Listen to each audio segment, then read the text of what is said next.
Pro-life. Nothing motivates American Christians like abortion. It's murder, we cry.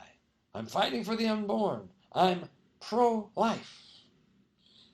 But as someone who has spent most of his life in missions evangelism, I have seen American Christianity from the outside. And I must say, I'm concerned. American evangelicals have been completely caught up in the America First mentality. It makes for good politics, and I tend to agree that it should be the focus of our political leaders. But it is definitely not scriptural, and it is not something that should be characteristic of Christianity. For God so loved the world is the centerpiece of the gospel message, and without it, it falls flat. When I leave the country and I read the Facebook posts of many of my Christian followers, I really don't see a pro-life mentality.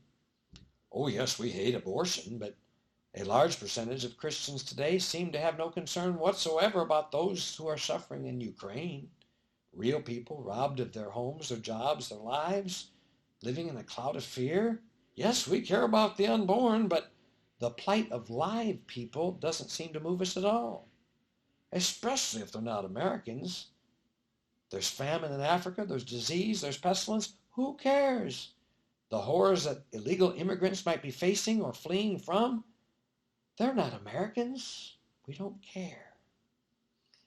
For that matter, American evangelicals don't even seem to be too concerned about other Americans. Racism, poverty, we turn a blind eye.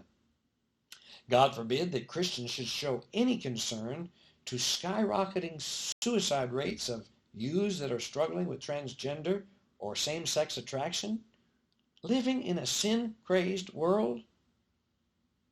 Instead of being concerned about the thousands who are dying from COVID, we were too busy making Facebook posts saying it was a hoax or complaining that we might have to be inconvenienced. Oh, that was until we got COVID, and then we were all over Facebook begging people to pray for us. And we say we're pro-life. I'm a product of the church. I love the church, and I love the people of the American church. It has always been the center of my life for all of my life. But my friends, I'm afraid that we are becoming pawns in a political circus. At this very moment, I am in the country of Brazil, and today is the presidential election here. Abortion is a huge issue here, and the campaign sounds just like the U.S. Brazil has a very large evangelical population, and as I've been talking to some of the common folk, they seem to be in shock that the people who claim to be followers of Christ are rabidly following a candidate who they think is anything but Christ-like.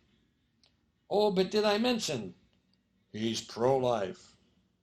Brazilian or American, it seems that we can overlook anything and everything if the candidate can say the magic word, pro-life. How did this one issue cover up all the other teachings of Jesus Christ? Our command was to go and preach the good news of salvation to the world. The Jesus I love said that I am to feed the hungry, clothe the naked, care about the poor and the widow and the alien. That's pro-life, my friend.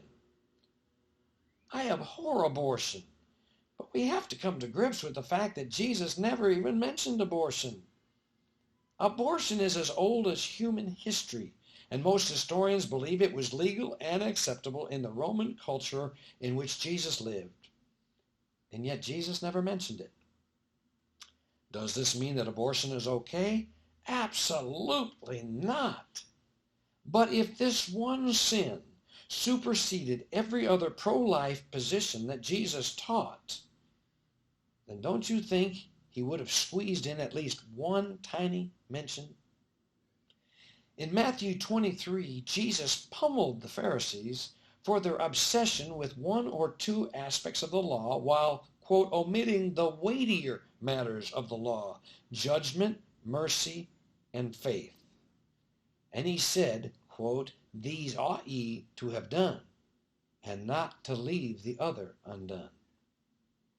So manipulated we have become to think that this one issue makes us pro-life, that we have become a movement of having left the weightier matters undone. I don't know that Jesus would call that